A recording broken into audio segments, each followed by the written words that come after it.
yes, so many surprises from the Premiership scene. But there are more surprises, from some of what you're saying about the top stories. Speaking of which, Kaide joins me now. Hello, Kaide. Hola. So what resonates with you? You're losing touch on your football thingy. You've not been watching football. During the Nations Cup, you were hands-on. Okay, so I should watch more of it. You should watch more of it, Okay.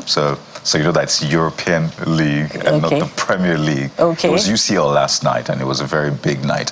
Bukola has this very brilliant football mind.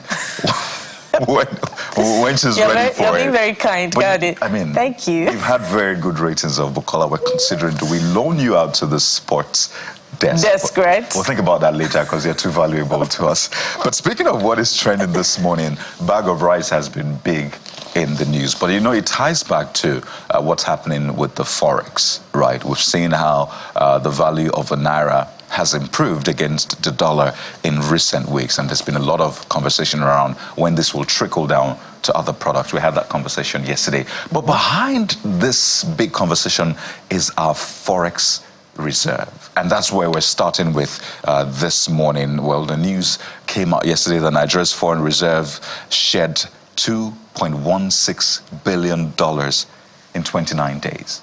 And that got a lot of people asking or wondering what exactly is going on. Oh, is this why this is happening? But let's see what Nigerians are saying about that this morning. And we start with O.L. Olawale. I think that's the username on X. But the name is Moshe Bolaton, but the handle is O.L. Olawale. It says less than $50 million has been sold to BDCs since the central bank started intervening in the forex market. It says, I doubt the depletion of the reserves has anything to do with the defense of the naira. And you see, tagging the CBN governor and saying that he should at this point explain the reason or reasons for the depletion. So we should take a closer look, at how much the CBN is releasing as against the depletion of the foreign reserves. Absolutely. Particularly, now that the NNPC is, reporting increase in revenue from crude oil sales. So that's very instructive from Olawale. This one is from Red Cap Chief, who also says we still have $32.29 billion left. That's a setup. The next name is a setup. Okay. So you should skip it because it's trying. I know what the user is trying to do, but go ahead. Okay, so I'll skip it. Thank you there's for some warning landmines me. on social media these days, but you know what? You get the point of that user. You can go ahead. Okay, so he says the goal is $1 to 1 naira. After that, we change our name to. I don't know if this is patriotic, but he says change our name to USN and rub shoulders with America. That's United States of Nigeria, right? Okay. Okay. There's a lot of sarcasm in that post, by the way. A lot of it. But huge dose of it, actually. Huge dose of it. But we understand the lingo on social media. Well, the next one is from Alex O.K. Obasi, and also about this one says, well, yes, it's better we use our FX reserves to defend naira and reduce inflation. We possess lands and cars in case of challenges tomorrow. You sell it and solve your problems. Life continues. Okay, I see we are doing a lot of sarcasm this morning, or not. It's really hard to tell sometimes, but that's what this user thinks. But we must, what happens to our shock absorber? So that goes back to the conversation about creating value, such that we can also even increase our forex reserves and not rely on our forex reserves to defend the naira. So on to the next conversation, which is about the EFCC's activities, seen in the arraignment of Pascal Chibike Okechukwu, popularly known as Cubana chief priest, on Wednesday for abuse of the naira. And that has got a lot of Nigerians talking. Let's do some of what you're saying. This one is from X Plus, the handle release, Ziriel. And they say, yes, this is a good step to revive the value of naira. If you don't value that you have what you have, how do you expect others to value it? All those that keep breaking laws should know that once the executive arm of government decide to empower the judiciary, they will be in serious mess. Oh, yes. So we're looking forward to that arraignment today, by the way, Wednesday. And it's, 3-count charge was dated 4th of April, Rotimi Oyedepo and other lawyers for the chairman of the EFCC. And that Okechukwu Pascal on February the 13th, 2024 at a hotel, Victoria Island, Lagos, within the jurisdiction of this honorable court, whilst dancing during a social event, tampered with funds in the denomination of 500 naira issued by the CBN by spraying it, and you thereby committed an offense contrary and punishable under section 21(1) of the CBN Act 2007. So that's count 1 of the 3 count charges. But today is going to be a big day, definitely. First, it was Idris Olarinwaju, which a lot of people know as Okuneye, rather. Yeah. Which a lot of people know as Bob Risky, and now Cubana Chief Priest. But this next post is about education, and it's a very interesting one from this user, Lynn Cardinal. Says, "Dear EFCC, do you know that 99% of Nigerians never knew they were committing a crime by spraying notes?" Well, maybe your data is really questionable, because I know a good number of Nigerians who have knowledge of that particular law. Absolutely, and I've seen some Nigerians, politically exposed Nigerians actually, who would rather put the money in an envelope, and hand it over even during the merriment to the celebrant. So that's a more responsible way of doing things. But they may have a point about quite a number of Nigerians, a handful, who abuse the naira, and you would not see it done in other parts of the country. So there should be a better way of doing things. Other parts of the world, rather. And I figured that. And this is the suggestion from Lynn Cardinal. How about a sensitization campaign before all these prosecutions? If it were like this, over 80% of Nigerians would be in jail. So, as a part of your statement, absolutely, because there's a lot of people who have been found wanting, and there are videos across board of politicians, those who are politically exposed, prominent people abusing the naira in this way. So we'll need, obviously, a larger correctional facility, or at least a bigger court to prosecute all of these cases. But ignorance is never an excuse when it comes to law. It is never an excuse. As far as it is a law, then you're expected to know as a citizen of that country. So that's what Lynn Cardinal thinks about this. But he also speaks to this point, Bukola. Why do we have to bring out naira at parties to give either musicians or entertainers? Why? Well, it's a Nigerian thing. It's a Nigerian culture. Nigerians are very loud. That's the closest, to an answer that I can provide. I'm not trying to spoil business for entertainers or anything. But why? Is it a show-off thing? Because, what happens is the entertainers, they psych you, and I have to use that term again. More appropriately, we have a praise singing culture. So either for the entertainer or for, it's done more for the celebrant and for the big guys who show up at parties, and it's a time to demonstrate their, for lack of better description, big manness. Big manness, right? I mean, you have to put these terms in from time to time. So hopefully this will curb some of those excesses, because you don't find that in other climes, as you have said, Kola, and these climes seem to be doing quite well. So if you were to, you know what, I don't want to spoil business for anybody, but this is a time for all of us to introspect. And of course, we'll bring you the arraignment when it happens today in about a couple of hours. Absolutely. So stay tuned to Channels Television for that.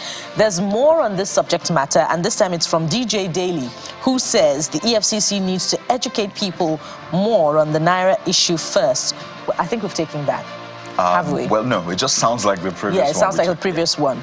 Make more awareness for the general public on the matter, rather than just making scapegoats out of the few selected individuals by punishing them for an offense they're not aware of that they were actually committing. Would that be a tenable excuse in the light of the circumstances? As I've said, ignorance is never an excuse. Never an really. excuse. But there's a tweet you want to see, and that is a tweet that we're going to put up next. It is from Oladapo Mickey 1. That tweet you've wanted to see. Let's see it from X. So it starts by saying, this is sounding interesting already, but then goes on to say, hope the EFCC will do same to politicians too, because there are endless videos of politicians abusing the naira too. So that is a post that I'm sure you've been looking forward to seeing about this particular conversation. Yes, in fact, we've seen governors spraying the naira, throwing it out of their vehicles, as though the naira during political campaigns, right? Flinging it here and there. Some people even dancing and stepping on it, and it just goes to show how prevalent this has become. But guess what, Bukola?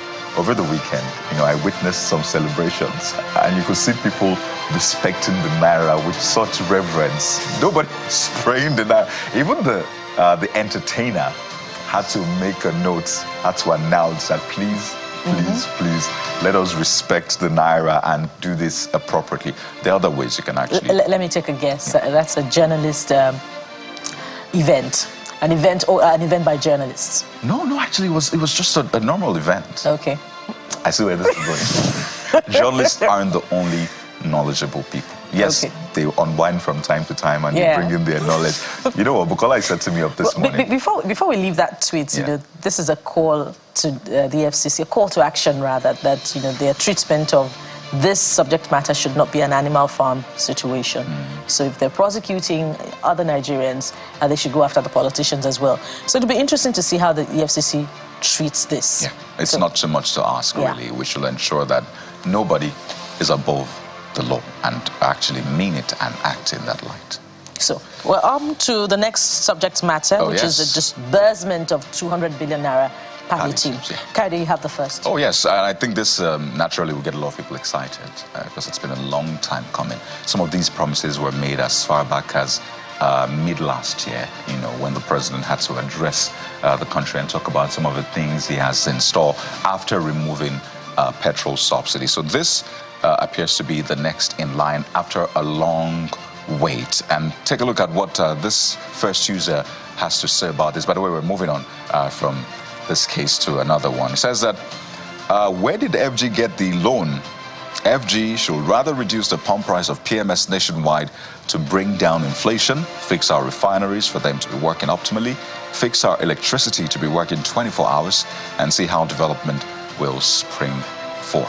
Oh, wow, that'll be interesting to see. This next one is from Ops, who says, stop all these palliatives and regenerate the power sector so that many industries would not collapse. And we've seen quite a number of divestments from the country, which was a sad one.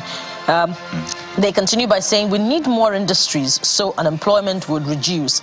I think this palliative is a system of stealing our commonwealth. Well, sometimes you can't help but accommodate or allow the expression of this skepticism when you consider the uneven distribution of these palliatives. When you see some states distributing palliatives and you see, very few of that activity going on in other states of the Federation, you wonder, where the budget for the palliatives has gone. Absolutely. And people have seen these things in the past. They've seen how they went. So naturally, the skepticism will be there. But this next user focuses on the industrial aspect of things and the cost of production.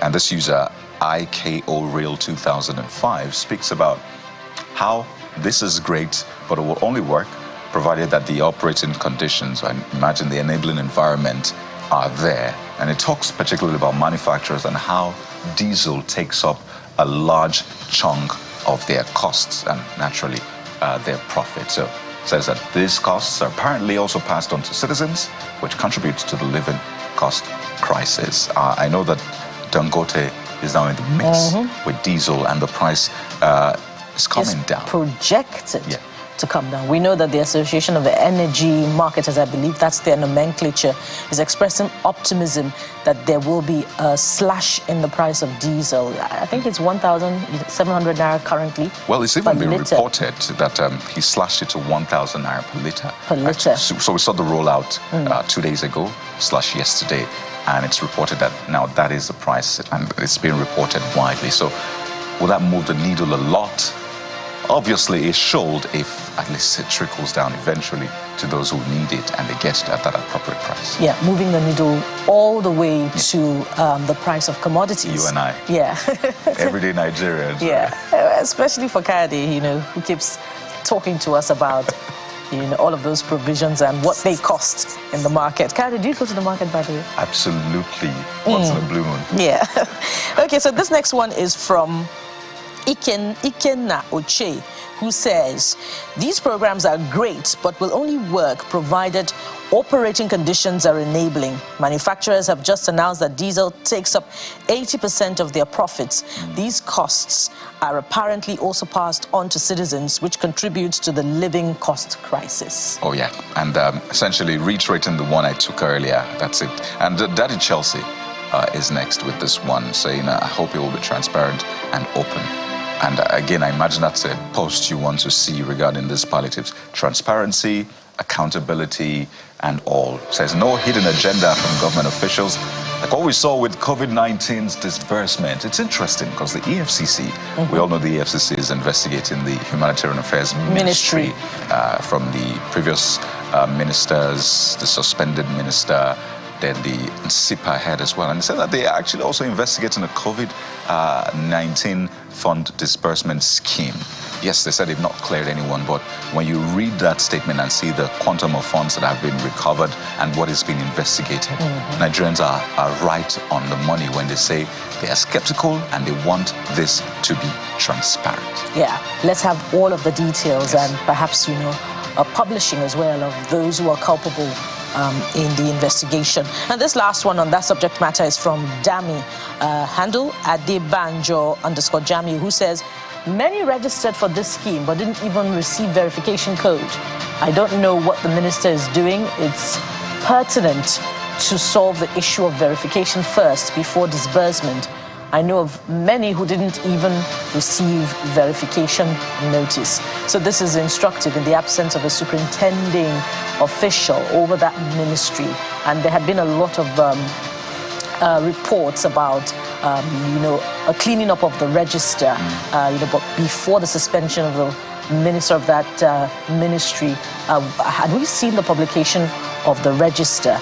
I doubt that we had seen it, you know, but it's instructive to ask first, you know, the register, how many households are receiving this, and so that we know that indeed there is a judicious disbursement of a whopping 200 billion naira palliative loan. And just to target or direct this at the appropriate ministry. So this is for the Minister of Industry, Trade and Investment. We understand the Bank of Industry will be involved in this one. So I imagine this particular message is for the Minister of Trade or Industry, Trade and Investment, Doris Anite, about this verification code, because this money is targeted at, you know, businesses, producers and the rest. And this is someone telling you that they've registered for this scheme but didn't even receive verification code. So Minister, please take this up. I will of course be following up on it. All right, so there's an interesting one that I would have loved us to cover, but we're totally... bag of rice. We have to take, even if it's one. The bag of rice, well, they said that the bag of rice has dropped from 84,000 plus to 60-something thousand. Some say as low as 60,000. So let's just take one for you. And this user says, let it keep dropping. Since dollar is dropping, let all the prices of commodities drop as well. This is the only way we can truly celebrate the downfall, of the dollar. But hey, it's okay. Let's celebrate the uptick of the naira rather than the downfall of any currency. So we're starting off with the first leg of our conversation right after this time out. So stay with us. We'll be right back. Absolutely.